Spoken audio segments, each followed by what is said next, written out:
Welcome to the next episode of Travel This Week with Cushrow and Kerwin. And today's guest is Mike Huxley from Bemused Backpacker. Through Taman Negara in Malaysia or through the Ring of Fire in Indonesia. And it was a bunch of ex-military guys doing this trek from one place to another, and I was basically the medic for the trek. I see. But I've also, like the last few flights, not the last flight I had, but the few flights before that, there were medical emergencies on the flight. So I've had to attend a few of them as well, which is always fun. You know? Yeah. That's good. All right, see, we have a lot to talk about. So let me introduce you guys and we'll get going. Yeah. So hello, everyone, and welcome to the next episode of This Week, or Travel This Week with Cushrow and Kerwin. And today we have a special guest. His name is Mike Huxley, and he is from the Bemused Backpacker. Mike is an ex, and he calls it qualified charge nurse. He's going to tell us what that is in the UK. And so Mike and I was having a conversation, as we do on the internet, and we're talking about COVID-19, what the airlines are doing, what the airports are doing, and what works. And so we thought, hey, Mike, why don't you come on and we'll talk about it on the show. So let's welcome Mike. And Mike, just go ahead and introduce yourself, and then we'll get right into it.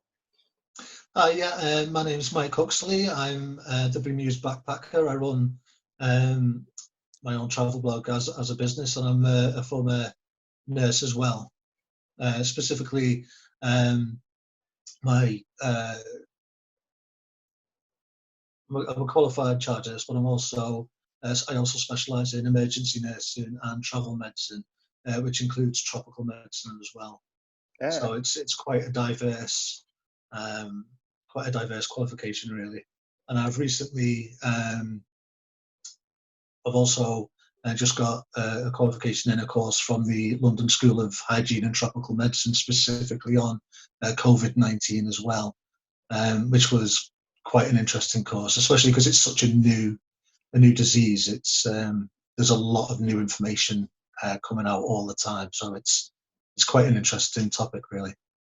Awesome. Well, welcome, Mike. And so what exactly is a charge nurse? A charge nurse is basically, it's just a rank. You get a qualified nurse, and a charge nurse is in charge of your unit or your department or your clinic. So it's like thinking in military terms, it's like a sergeant. So is that equivalent to an RN in the US? Is that the same thing? Yeah, RN in the US is basically registered nurse. So my official title from the NMC is RNA, which is registered nurse adult. And in the US, I don't know whether you have the rank of sister or the rank of charge nurse or anything like that there, but it's basically the guy in charge. Probably. Kusha, do you know if we have that in the US? What's the equivalent? No, we do not. It's a Commonwealth thing. So, okay. Yeah, fair. But I know exactly what you're talking about. All right, cool. So, Kusha, and feel free to pipe in if you get questions for Mike. But I'm going to try to start. Yes, I will. Excellent. I'm going to try to start the ball rolling. And so, let's talk about the one that started the conversation, Mike. So Etihad is requiring blood tests when a passenger shows up for a flight. And Emirates too, correct? I think it might be both, right? Yeah, I'm pretty sure it's Emirates. It might be. Okay. Yeah. So Mike, I think Emirates was the first. It was that was the one that sort of we That's right. It is Emirates because Emirates was the first. Etihad is doing a temperature check, so I'm getting ahead of myself. Okay, fair. So Mike, what do you think about this? I think it's hugely problematic. There are a lot of questions and a lot of potentially really problematic things about it. I mean, the first is that you've got to ask with an airline, which is a private entity, a private company, taking on the role of these clinical tasks, you've got to ask who is taking them, if they're qualified to take them, who is, how they're going to do it as well, because there's a lot of practical things to take into consideration that I don't think will work, to be perfectly honest with you. After running my own clinic myself, it won't work when you're boarding a plane. And there's also the issue of consent, which it basically underpins everything that we do in nursing or medicine. And taking blood needs consent, and there's a lot of legal and ethical questions around that, because it's not just a case of saying, can I do this to you, you saying yes or no, because you have to have informed consent, and you don't know whether all the passengers there will be fully informed of all the ins and outs of it. You don't Michael, know. may I interrupt you for a minute, please? Yeah. I read a series of extensive articles about this. I believe it was last week, and I should have saved it actually because it was so interesting. But I believe before you check into Dubai, the airport, Emirates will ask you that you have to give your consent to these blood tests. You have to show up about 4 hours before the flight. And if you do not agree to any of those criteria, you will not be allowed into the airport, much less check in at the counter. Yeah, and you would imagine Emirates has its act together. So they would have the thing with that is it's not just about consent, saying yes I do consent to this or no I don't, because there's a question, what will they do with that information? Well, that's another issue, a separate issue, but it's also a question of if that consent is forced by saying, if you don't do this, you don't fly with us. So that's exactly what they're doing. Is that truly informed consent? Is that truly getting the consent of the passengers with full capacity to understand the ins and outs of that decision? I don't think it is. There's a lot of legal and ethical questions about that. And obviously, as a nurse, when you're doing certain procedures, you have to have consent for that. And there's all of these issues around it that I don't think are being fully answered in just this simple, if you want to fly, you have to take this blood test. You don't believe it's a cultural thing? Because in the Western Hemisphere, or in the West, for instance, yes, people will raise all these objections. But in the East and in Asia in particular, these sort of things are sort of respected, if you know what I mean. In that people don't question as much as they do, let's say, in Europe, and especially in North America.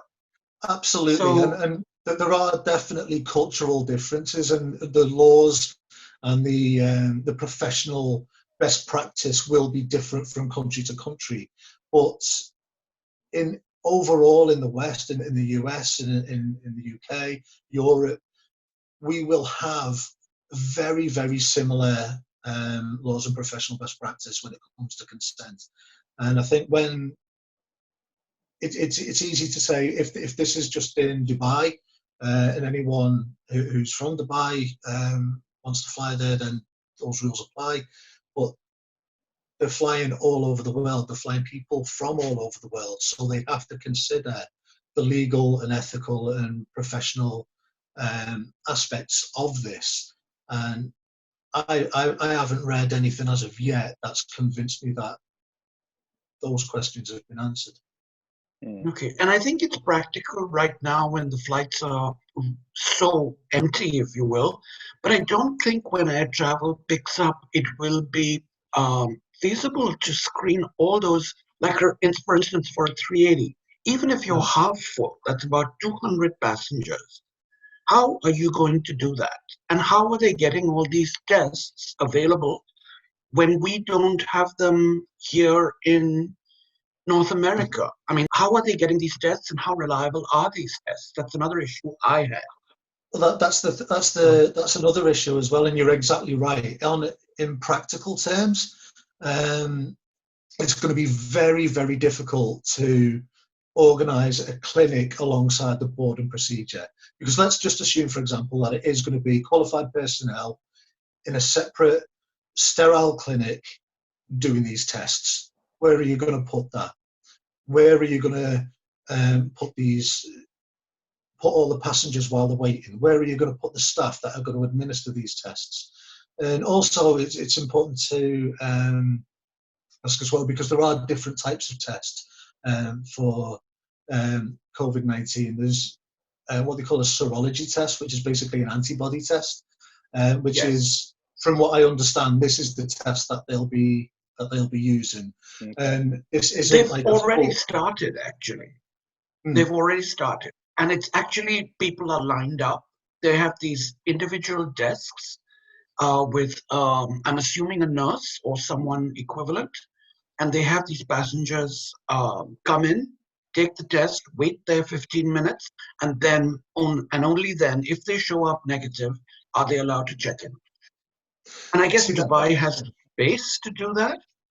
But I don't know if any other exactly like you said, though, can you do that when you've got a full plane of passengers?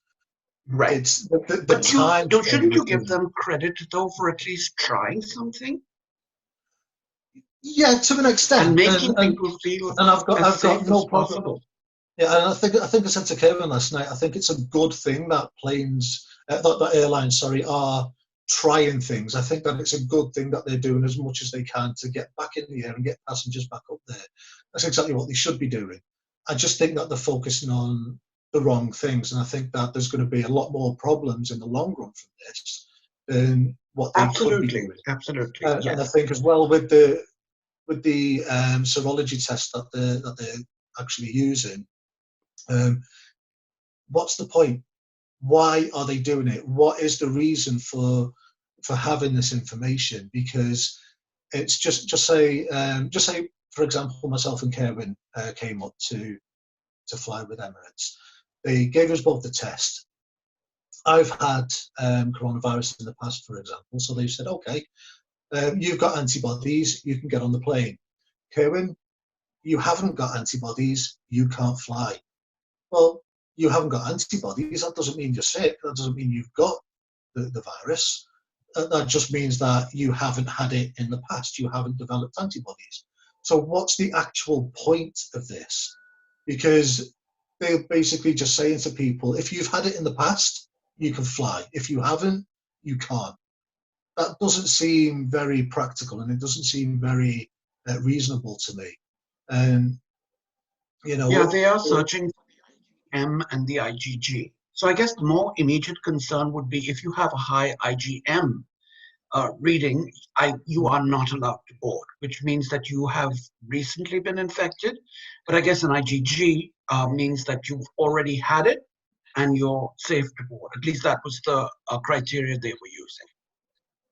Again, it's open to question. All right, so Cushrow got a little excited right there. So let me explain to you what IgA, IgMs, and IgGs are. They are among different types of antibodies, essentially natural weapons.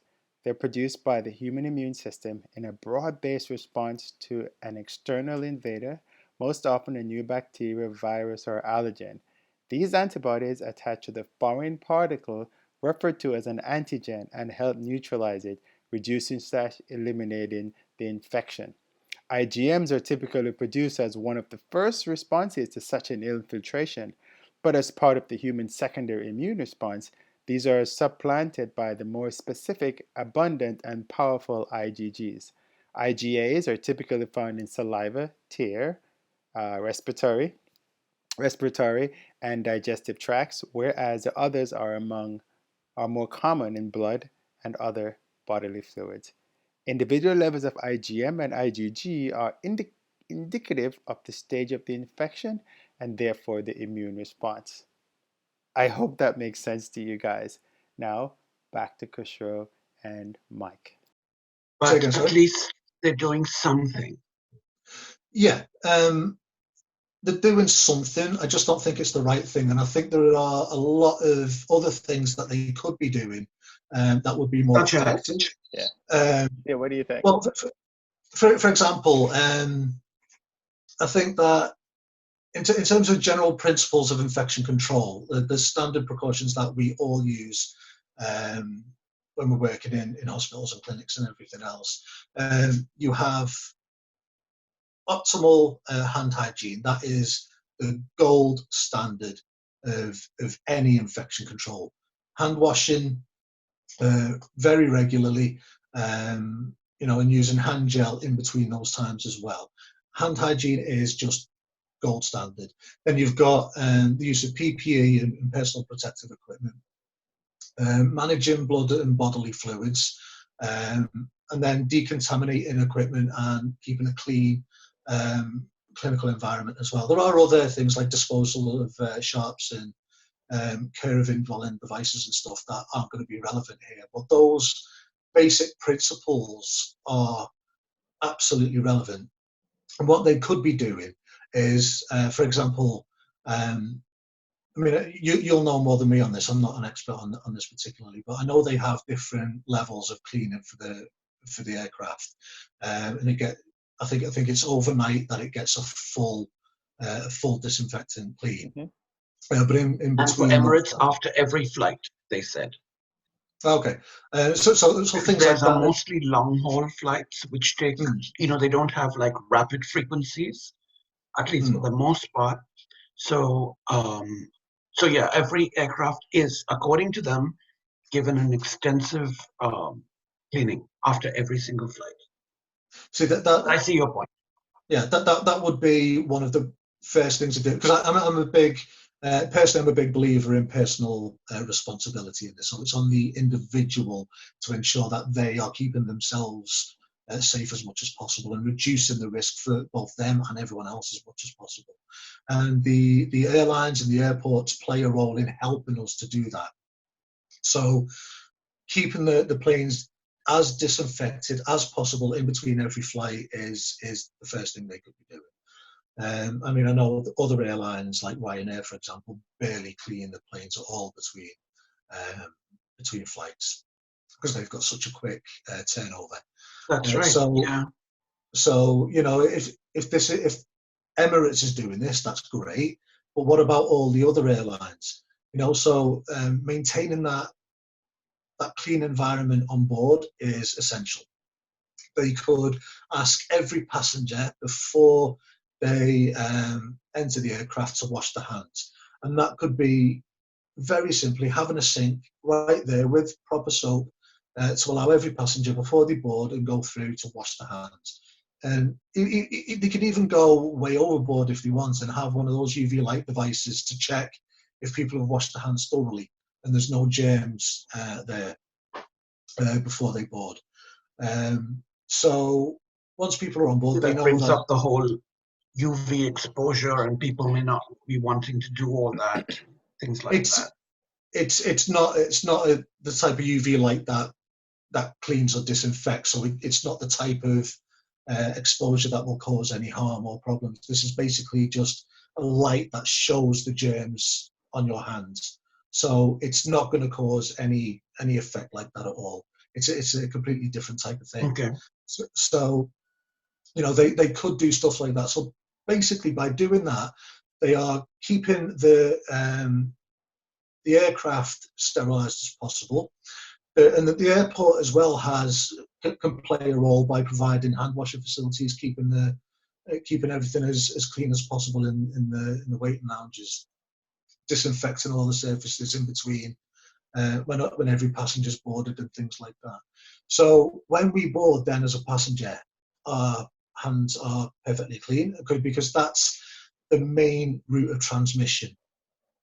Because I think there's just to explain that in a little bit more detail, the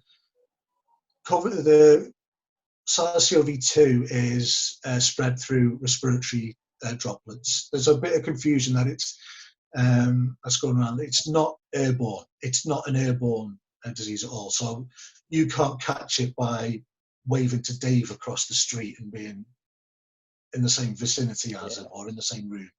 It's not airborne like that. It's spread by droplets of saliva when someone coughs or sneezes. And if we're say 6 foot apart, and I cough or sneeze and those droplets land on you or you breathe them in, that's how you catch it. And it's the same like if I cough into my hands and then I touch a surface, or if I cough or sneeze onto that surface and then you touch it, that's how this is spread. So right, but that's like any virus, right? That's airborne. All viruses are airborne. Let me ask you this: it's not airborne. It's droplet spread. That's the thing. So if you eliminate those droplets by washing hands, by cleaning surfaces, you reduce the risk of infection drastically. And that's always been the best practice. That's always been the gold standard in infection control.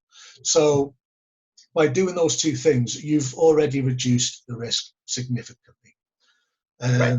Actually, since you are a registered nurse, I just wanted to ask you this slightly off-topic question.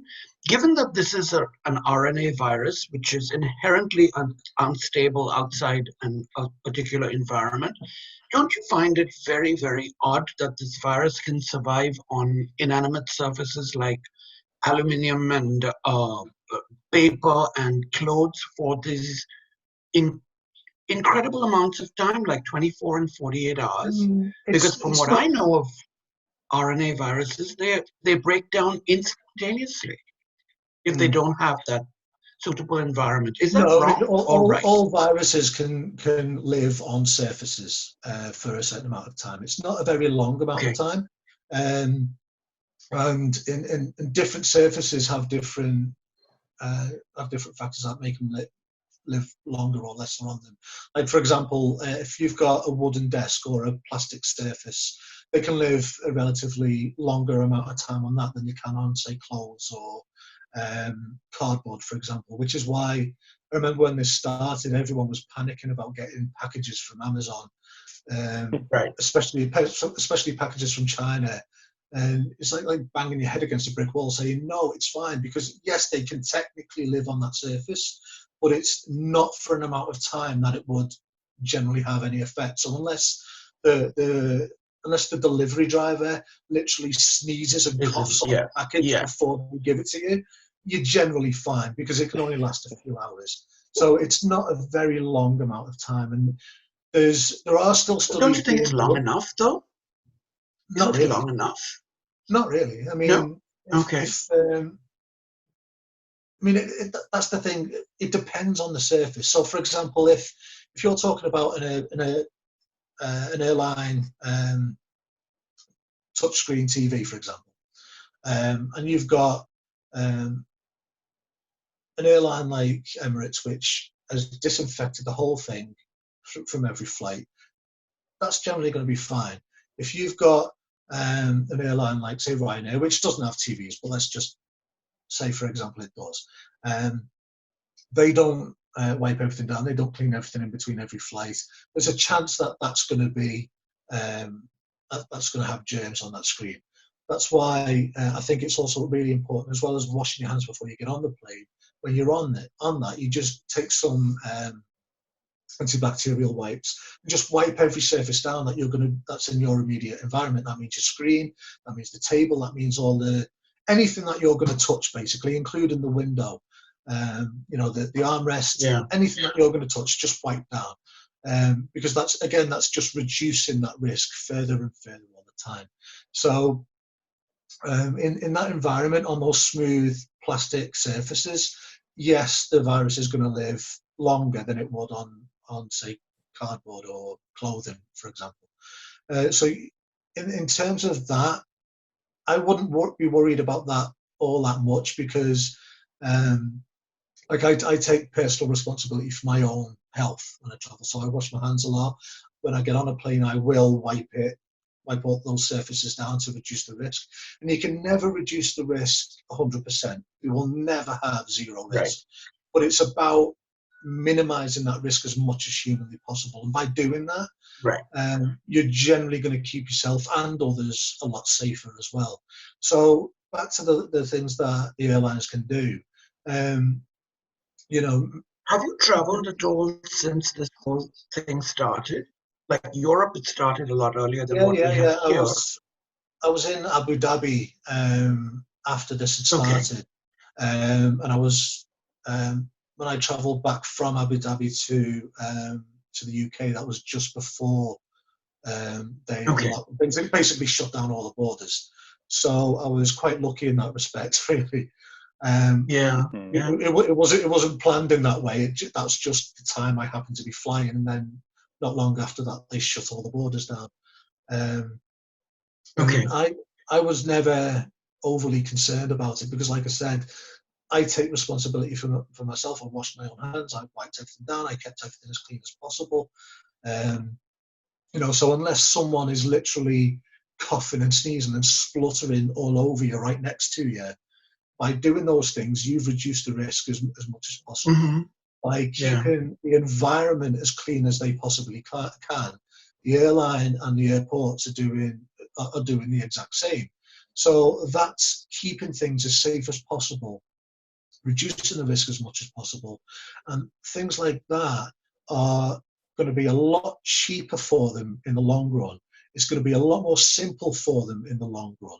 So I don't know why airlines aren't talking about doing things like that, which are really important, and then promoting those aspects to the potential passengers to sort of reduce the fears, instead of going the really heavy-handed and sort of pointless way of doing things, just to, well, in my opinion, it's nothing more than a placebo.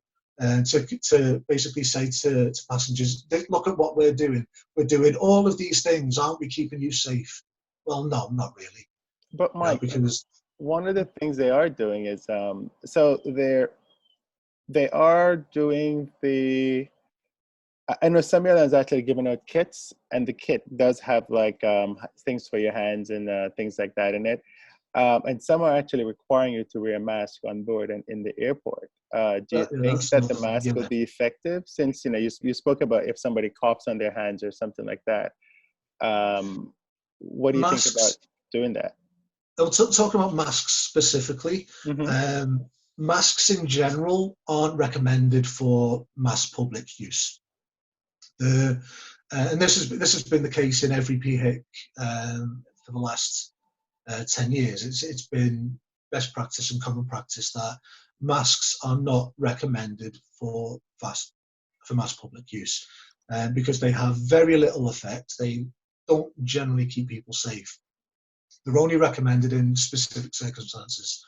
And up until recently, where a lot of places and even some countries are starting to make them mandatory, up until recently, they were recommended for clinical staff doing specific clinical tasks, because we would use them correctly, and then we would, when that task is finished, we would dispose of them properly.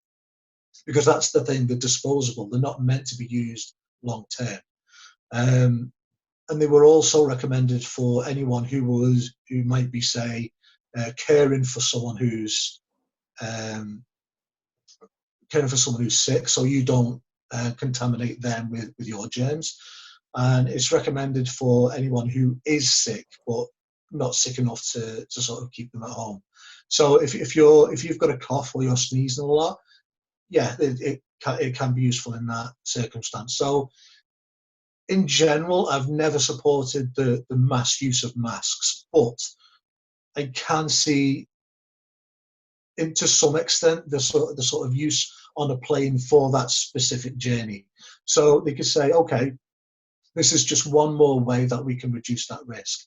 So everyone has to wear a mask. That's fine. So if anyone does cough or does splutter or does sneeze, that's just going to be in that mask. Mm-hmm. But they need to, basically, when the flight's over, dispose of them properly. Because if they carry on wearing them, that's just going to, all those germs are going to be on that mask, and those germs are just going to make them sick. Because they're holding germs up to the place that is going to make them sick. It makes no sense. But Unless they learn if how to it's, use a mask. well, that's the thing. But I mean, I got shouted at by a guy in the supermarket last week because I don't wear masks going out. There's no point. But he had a jumper wrapped around his face. He was like, "You should be wearing a mask." I was like, I was biting my tongue a lot. And a jumper for the American audience means like something I'm wearing here. Yeah, what do you call it? A sweater. A sweater. Yeah. So he just had one wrapped around his face. I was like, I can't even be bothered dealing with that level of stupid. But in terms of the flights, they can say, okay, wear a mask for the flight. That's fine. But then what are they going to do about meal times? What are they going to do about drinks? Because if you're wearing a mask and someone's constantly taking it on and off to take a drink and then have something to eat. Yep. I was just thinking about that. Yeah, it just defeats the object of wearing one. So, wearing them, having them on for, say, a flight that's maybe an hour or two, maybe. Okay, because people can go an hour or two without eating or drinking, and it's not ideal, but you can live with that for an hour or two. You don't have to touch the mask; it can stay on, and then when you get to your destination, you can dispose of it properly. And they need to have proper clinical equipment for people to dispose of them as well at the other end. That's another issue. I think it's a case of if you don't, because if they didn't do it, they would be criticized, and when they are doing it, they are criticized. So yeah, I guess there's no real easy way out, though. I think that's an issue of marketing, and you guys know, as much about that as I do. And I think if you're doing all the proper things, all the infection control procedures, and you promote that properly, it's all about PR as well. And you say to everyone, look, this is best practice. It's best practice in the NHS. It's best practice in clinical standards all over the world. This is what we're doing. We're sanitizing everything. We're keeping you as safe as possible. You need to do your part in keeping everyone safe and yourself safe as well. And working together, we can do this. I think that will be the best option for them. And it's not only the best option, it's not only the best practice in terms of keeping people safe and reducing risk. It'll be cheaper for them as well. These things put in place will have a negligible budget compared to doing all these serology tests. Well, as you talk about negligible budget, that brings me to the social distancing on the airplane question, where some airlines are blocking the middle seat. And I see you're laughing because in my mind, I think, okay, blocking the middle seat is good, but what about the guy who's sitting right behind me, who's a coffee? And what about the idiot in front who reclines right into you? This is why I was laughing, because I know we're going to start arguing about reclining seats again in a minute. Oh man, that is so Cushrow. Mike and I, we've had the reclining seat argument forever. Mike doesn't think I should recline, and I'm like, well, you should recline. So, but that's one for another one, because that'll take us like a whole other thing. And we should probably have you come on again, and we'll talk about it. but that's the thing, though. How can you? I mean, it's a plane. You can't social distance on a plane. How many times over the past decade have we all complained that we're all crammed in like sardines? Right. No one has any room. You can't social distance on a plane. It's just completely impractical. But they're trying now, right? They're trying. And I think if they say something like, if they're going to block off the middle seats, I think it's going to have a minimal effect. Mm-hmm. But it's something, and that's something that I can get behind. It's like, okay, that's fine. There's nothing wrong with that, because it'll give people that little bit of peace of mind as well. So okay, I'll get behind blocking the middle seat. But are they going to stop the recliners because they're coming into your space? Well, that's where the mask comes in, right? To an extent, yeah. But, So it's completely impractical to social distance on a plane, and I've seen quite a lot on social media. All these people getting morally outraged when they got on a plane and, oh my God, they're not allowing us to social distance. The seats are right on top of each other. What do you expect? You know, well, in terms of that, it's not, social distancing isn't a huge thing anyway, because like I said, it's not airborne. This is droplet spread. So as long as you do everything else, like washing your hands and cleaning the surfaces, you know, things like staying 6 foot apart from each other is a good thing. Yeah. But it's like, it's on the lower end of the list of things we all should be doing to keep ourselves safe and healthy in terms of infection control. And this is why, like when this all started, for example, and I was giving advice out on infection control in my travel clinic, and also the World Health Organization was releasing advice. This is why they were saying, wash your hands, use alcohol gel when you can't wash your hands, do all these other things. And social distancing was down at the bottom of that list. But for some reason, and I honestly, I don't know why, social distancing is the one thing that everyone's fixated on. And, you know, it's like you walk down the street and someone crosses the road to avoid you, and it's screaming at you, social distancing, stay 2 meters apart. Like, you only found out what social distancing was last week. Calm down. You know, so social distancing is a good thing, but it's not. If you get on a plane and you can't stay 6 feet away from someone, unless they're coughing and spluttering in your face, it's not going to be that big of an issue, as long as all the other things are done as well. Okay. So I think in terms of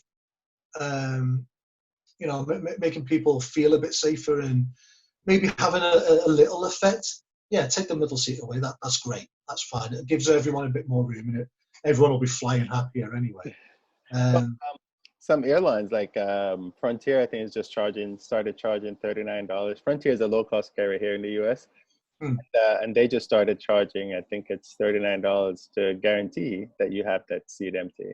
I mean, because the other side of that is that airlines are losing money with that seat open, you know, upwards of what they would normally make on that flight. So it's either you charge more for it, or you go bust. Yeah, I was waiting for a way for the low cost carriers to sort of monetize it. Yeah. Look at Frontier. They just launched, I think maybe yesterday. I'll be honest, I'm surprised Ryanair. I'm sure you know Ryanair. It's a low budget airline in the UK and Europe. The guy who runs it for your audience, Michael O'Leary, in case they don't know, is very, very famous for being as cheap as possible. This is the guy that tried to charge people £1 to use the toilet on board. You know, so this is the type of guy he is, and I'm really surprised that he hasn't come up with a whole array of charges. Give him time. Give him time. Yeah, it's only a matter of time, I think. But yeah, I mean that's a fair thing, and if it comes to keeping them in business, I think a reasonable surcharge, given that the flights are generally quite cheap anyway, isn't such a big ask. So I'd be happy to say pay an extra 20-30 quid on top of a normal flight. Yeah, that's interesting. So you know, so it's that's relatively reasonable. I think they can do that quite easily as well. You know, and you get what you pay for with Ryanair, and to a lesser extent, perhaps Jet, because you know it's an ultra low cost carrier, and you should expect to be a little inconvenienced. And that's what I don't get really about a lot of passengers. That's another issue. Here we have Spirit Airlines, which is sort of similar. And people complain up and down about how uncomfortable it is and whatever.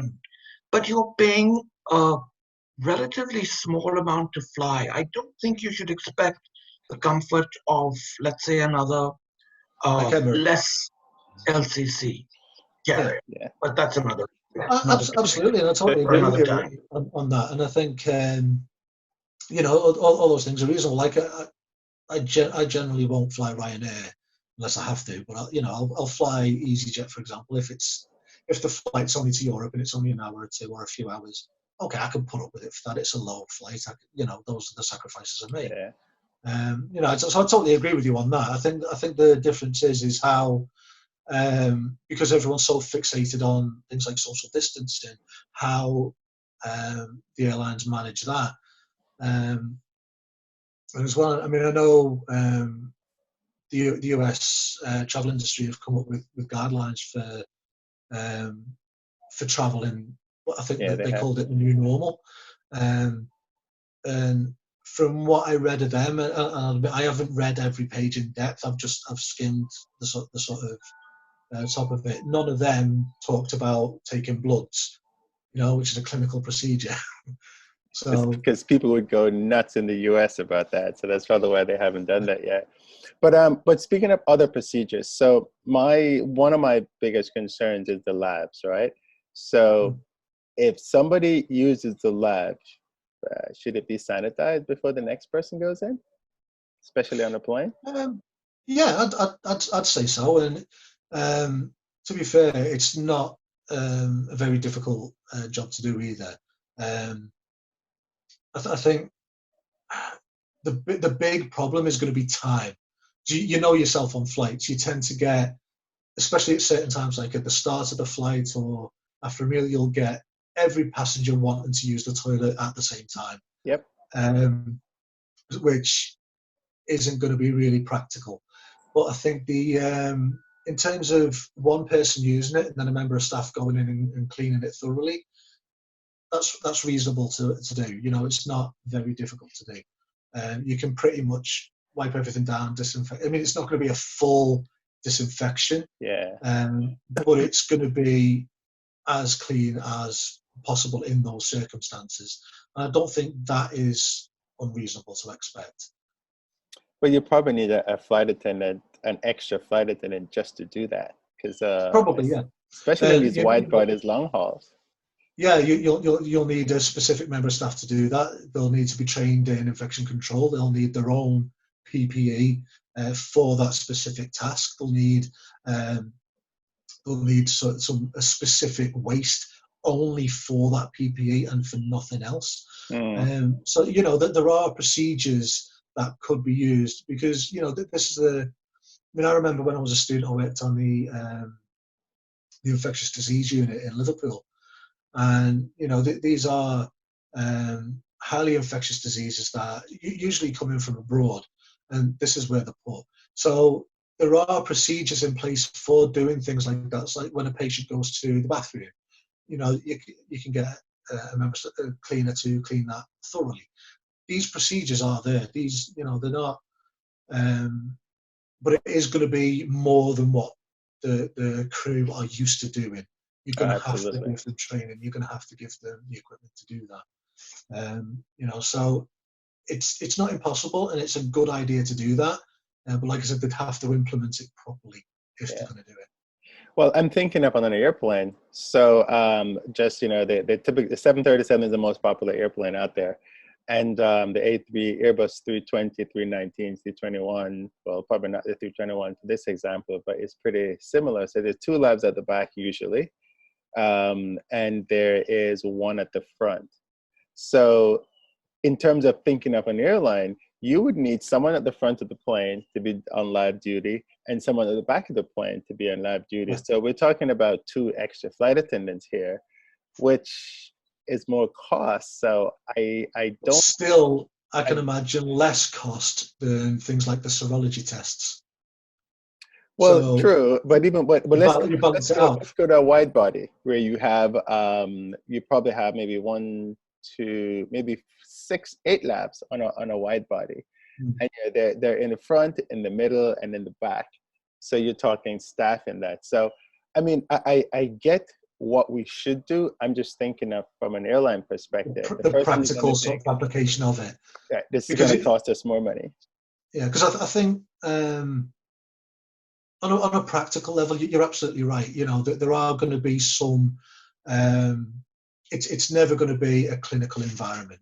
It's never going to be completely sterile. And again, that's where the personal responsibility comes in. You have to make sure your hands are clean. You have to make sure that if you haven't washed your hands, you're touching your mouth all the time while you're eating and things like that. You have to make sure that you're the things that you're touching are clean. So that's where the balance comes in between your responsibility and the things that the airlines and the airports are doing as well. So the airlines, for example, can do as good as they can do with some practical things that they're not going to be able to do. Like for example, using the toilet example again, it might not be always practical to clean it thoroughly in between each person using it. Like for example, if one person uses it and then an old deer comes up who's literally bursting and you haven't had time to clean it yet, it's like, okay, but make sure your hands are washed and you can make sure that person does everything they can, and then you clean it. So you know, there are always sort of practical things around it, because it is a plane. It's not going to be a clinical environment, and I think people understand that. That goes back to the social distancing on there as well. You know, practically, you know, you're not going to be 6 foot away from everyone else at all times, but that's the risk you accept, and you reduce that risk yourself. Cool. Well, Mike, I mean, clearly this is a huge topic, and we could talk about it for hours and end here. But Cushrow, did you have any questions that I might have not asked for Mike? No, I just don't think the cleaning toilets, even though it's one of the most important things, is practical at all. Because I don't see anyone, at least in the US, be willing to take a flight attendant, be willing to take that job and do nothing else but that. And they really cannot do anything else about that. Right. Because people use the toilet a lot, especially on long-haul flights. I think now maybe with the low passenger loads and the low frequencies of flights, but long-term, absolutely impractical. And I don't blame the airlines. But that's the thing. I don't think it needs to last long term. I think that, because you've got to remember, overall, the risk of this pandemic is declining. Numbers are going down. This will be over at some point in the future. So not in this country. It will be. It will be. You know, it's followed the same path all over the world. You know, you have a peak and it'll decline.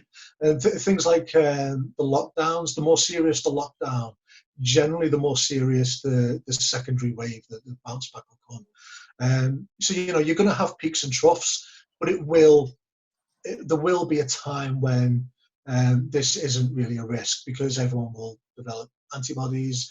There will be a time when there is a vaccination. You know, I mean, who remembers MERS and SARS now? You know, is everyone going around worrying about bird flu? No, they're not. You know, so these things have the time, they have the life. So in terms of in short term, they weren't as infectious also. So two of them, MERS and SARS. Like Ebola was the really, really contagious one, but that was quarantined to mostly Africa, West Africa. I mean, well, that's the thing, and that's the big thing I can't personally get my head around either, is that we've had at least half a dozen PHICs in the last decade. Public health emergencies of international concern. That's what the pandemic is. That's what the WHO call it. We've had at least 6 in the last decade. We've had Ebola, we've had SARS, we've had MERS, we've had bird flu, we've had all these. Some of them, in terms of Ebola, are far more dangerous, far more lethal. The difference with them and this is the speed and the sort of, I'm trying not to speak in technical terms, but the speed and the speed in which it spread and the amount of countries it spread to in such a short amount of time. So that's the big difference between what we have now and the past PHICs. But we've never had this level of response. We have never had the entire world essentially shut down. You know, for all of the other ones, even the ones that were more lethal, the World Health Organization never recommends. Yeah, but the World Health Organization never recommends travel bans because they're not practical. And there have been cases in the past where the US have instigated very limited travel bans, and that's okay. That's reasonable caution. But shutting down the entire world we've never had this, and that's the. But air travel wasn't as developed at the time of SARS as well. Yes, it was there, but not as I don't want to say developed, but not as much as it is now in terms of flights between different countries. You could probably say that for Ebola because that was very sort of localized. Right. So the flights going in and out of that area wouldn't have been as well, few and far between. Yeah. Yeah. And you could very easily say, okay, well, we're not going to have a full travel ban, but we'll stop flights from that area for a limited period of time. That's reasonable caution. But yeah, the rest of the world, in terms of bird flu and SARS and everything else, it was just as developed. There were just as many flights going here, there, and everywhere. So I mean, the SARS-CoV-2, which is what causes COVID-19, and it can be compared in a lot of ways to SARS, the first SARS outbreak. So I think that again, this is much more infectious, though. Yeah, I mean, you can say that the way it's spread, without getting too technical on this, the speed and the way in which it spreads is much faster, and it spreads further a lot quicker. Yeah. But it's not as deadly. There's no proof or no evidence to say that it's more deadly yet. And these things. The symptoms and some of the effects are far more serious than they ever were with SARS. The best of my knowledge. They can be. What you've got to and we don't know what causes it to be like so vicious in some patients, and it's a very new disease. There are a lot of similarities to what I mean. Coronaviruses in general are a family of viruses, so there's a lot of even though they're different diseases. SARS-CoV-2 is not influenza, for example, but they're both part of the same family, so you can sort of compare some things and not compare others, if that makes sense. So yeah, this is a new disease, and it does have very severe effects in some people, but you've got to remember that the percentage of those people who it affects very seriously is very, very low. It's still got, and I'm being put on the spot by trying to remember stats off the top of my head here, but I think it's above 80% recovery rate at the moment. The active cases where people still have it and are still being treated, I think it's only around 3, maybe 4% that are basically critical. So it's a very, very small percent of those people who still have it that it's going to affect that seriously. The vast majority of people might not even realize they've got it at all, or suffer very mild symptoms. So, it's not a world-ending disease as a lot of the media like to portray it as. It's not this big panic-inducing thing. It's serious, yes. And when I talk about this, I always have to clarify, I am not in any way sort of playing it down. I'm not saying that it's not a very serious disease, because it is. It needs a serious response. But it also needs perspective on it as well. And like I said, there will be a time where it will run its course. We will be flying again. We will be traveling again. And people won't be worrying about this the same way they're not worrying about SARS or MERS now. So, all right. Yeah. It might not be in the next month, but it will happen at some time in the future. Yeah. Well, that Mike, we've taken up a lot of your time this morning or this afternoon, depending on where you are. So I want to be respectful of that. And thank you so much for coming on and, telling us. It's so much easier for us to chit chat here than type on a keyboard. So I really appreciate the time, and thank you for having me on. It's been an honor. Thank you. Yeah, it's good. Thank you, Michael. All right, great. So thank you, Mike. I appreciate it, and we'll talk soon. Speak to you soon. Thank you all so much for watching and listening. This is Kerwin with Travel Talk with Cushrow and Kerwin. Talk to you soon.